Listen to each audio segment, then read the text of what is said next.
So, ladies and gentlemen, with the death of Garth Hudson in recent days, one of probably the best instrumentalists in Canadian pop and music and rock history, we have to look back at the double A single that really launched him to superstardom. What a release! The Wait, Back When I Shall Be Released. Now, this was from the Music from Big Pink album, one of the best Canadian albums of all time. Now, The Wait is a song by the Canadian American group, of course, Levon Helm on drums and vocals, that was released as a single in '68 on the group's debut album, Music from Big Pink. It was their first release under this name, after previous releases as the Canadian Squires and Levon and the Hawks, backing Ronnie Hawkins. Written by Robbie Robinson, the song is about a visitor's experience in a town mentioned in the lyrics' first line as Nazareth. The Wait has significantly influenced American popular music, like the what do you call the country rock folk era, having been listed as number 41 of Rolling Stone's 500 greatest songs of all time, published in 2004. Pitchfork Media named it the 13th best song of the 60s, and that's saying a lot.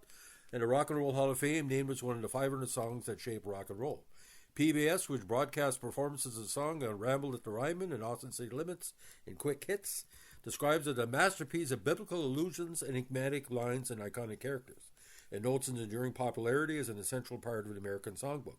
Now, at 4 minutes and 34 seconds, not saying it was a rock opera or even a country or folk opera, but it's pretty close. Now, it's one of the band's best known songs, gaining considerable album-oriented rock airplay, even though it was not a significant hit single for the group in the U.S. It only hit number 63. After its release, the record debuted just 6 days later on KHJ's Boss 30 Records and peaked at number 3 weeks later. The band's recording also fared well in Canada and UK, peaking top 35 in Canada and top 21 in the UK. Cashbox called it a powerhouse performance. It's the closest thing that you're going to get the rock gospel, pure rock gospel of that era. An American songwriter and Stereo Gum both ranked the song number 3 in their list of the band's greatest songs. In '68 and '69, 3 cover versions were released. Their arrangements appealed to a wide diversity of music audiences. Written by Robinson, who found the tune by strumming idly on his guitar, a '51 Martin D28, when he noticed the interior included a stamp noting it was manufactured in Nazareth, Pennsylvania. He started crafting the lyrics as he played. The inspiration and influence affecting the composition came from music in the American South, the life experience of band members, particularly Levon Helm, and movies of filmmakers Ingmar Bergman and Louis Buñuel. The original members of the band performed "A Wait" as an American Southern folk song with country and gospel music elements.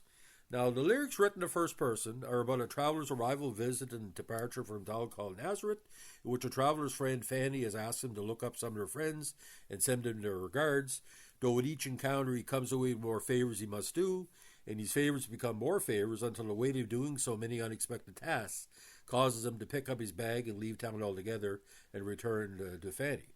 The singers, led by Helm, vocalize the traveler's encounters with people in town from the perspective of a Bible Belt American Southerner like Helm, a native of rural Arkansas. But a song can be taken this way. The first part of the song is about Mary and Joseph in a lot of people's minds, but the allegory is it's happening in real time, but it is Mary and Joseph.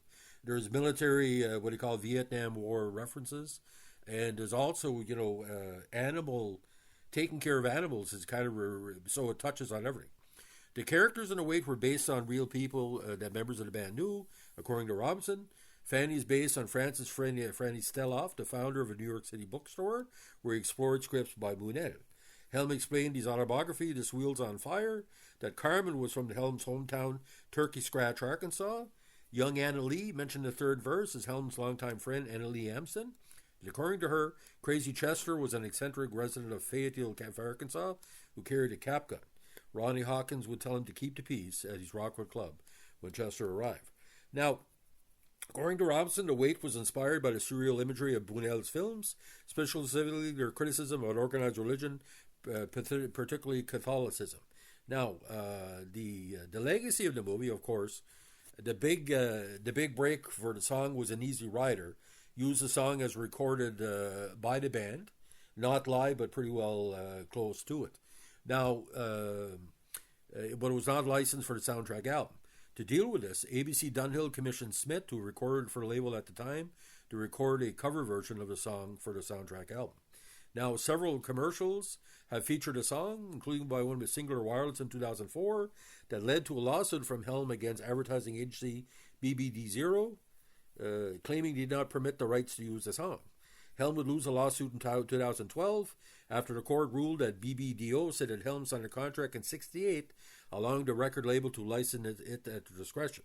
The song was featured in numerous modern films, including Girl Interrupted, Starsky and Hutch, Dawn of the Planet of the Apes, and The King of Staten Island. Now, credits, of course, on this: Levon Helm, Rick Danko, co-lead and harmony vocals. Levon did lead and harmony vocals. Richard Manuel did Hammond organ and harmony vocals. Garth on piano and Robbie Robinson on acoustic guitar. Now, the songwriting credit to Robbie Robinson for The Weight, like credit for many songs performed by the band, was disputed years later by Levon Helm. He insisted that the composition of the lyrics and the music was collaborative, declaring that each band member made a substantial contribution. In an interview, Helm credited Robertson with 60% of the lyrics, Danko and Manuel with 20% each of the lyrics, much of the music credit to Garth Hudson, and a small credit to himself for lyrics. Now, Jackie Shannon did a version of The Weight, which reached number 5 on the Billboard Hot 100 in '68. Now, the Staple Singers recorded it, which was released on their '68 album Soul, Folk, and Action. Later, as part of the production of the concert film The Last Waltz, the group recorded a performance of the song with the band. Now, they also did a version with Marty Stewart in the '94 compilation album Rhythm, Country, and Blues. Now, Aretha Franklin did a version in 1969 with Duane Allman on slide guitar, which reached number 19 on the Billboard Hot 100 and number 3 on his R&B charts. Now, Diana Ross and Supremes did a version of The Weight for the album Together, which went number 46 on Billboard. Now, in 2006, Canadian country music artist Aaron Pritchett covered The Weight on his album Big Wheel. Released as a single, he reached number 6 in Canada and number 90 on the Canadian Hot 100. Now, the most recent version was a big one. Now, in September 2019, in a very emotional performance, Robertson and Ringo Starr, along with musicians from 4 continents, playing all versions of it, compiled an eclectic version of The Weight for Playing for Change. Now, ladies and gentlemen, in Canada, The Weight means a lot more to us maybe than it means to people in the States, and I'll tell you why. We didn't have Vietnam to worry about. We had organized religion still having a big impact. But the rise of the new Christianity, where people are trying to help their fellow man, you weren't looking at being Catholic or Protestant, and basically taking the weight from somebody and put it on your own emotions, right?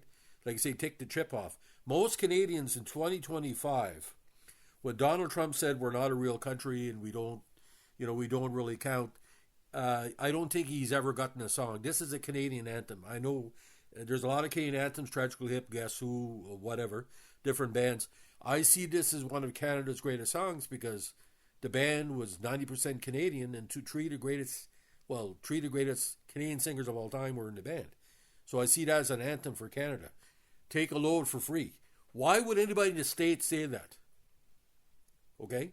That's Canadian lyrics. Take a load for free and put the load right on me. Take a load for free and put the load right on me. Would an American even come up with that? That's a line that reflects every Canadian. So we like helping out our neighbors. Not this bullshit that's going on in the States. So I hope, ladies and gentlemen, next time you listen to The Weight, if you're an American, think we wrote that. It wasn't the United States. Levon Helm was an adopted Canadian, by the way. And he got to being a better artist by playing in the Hawks and living in Canada. He became a better person. So Canada brought this to the world, and you need to use this in these times because we need people to share the burden of what the hell is going on in the States. A psychotic antichrist that's doing all kind of bullshit in the States. So, ladies and gentlemen, if you like what we're doing here, we're musical tributes to the band. God bless you, Garth Hudson. Let us know what a like, comment, subscribe, or share. And like I said, read or listen to the lyrics and then listen to my podcast. You'll see how Canada's reflected in the lyrics. Have a good one. Bye.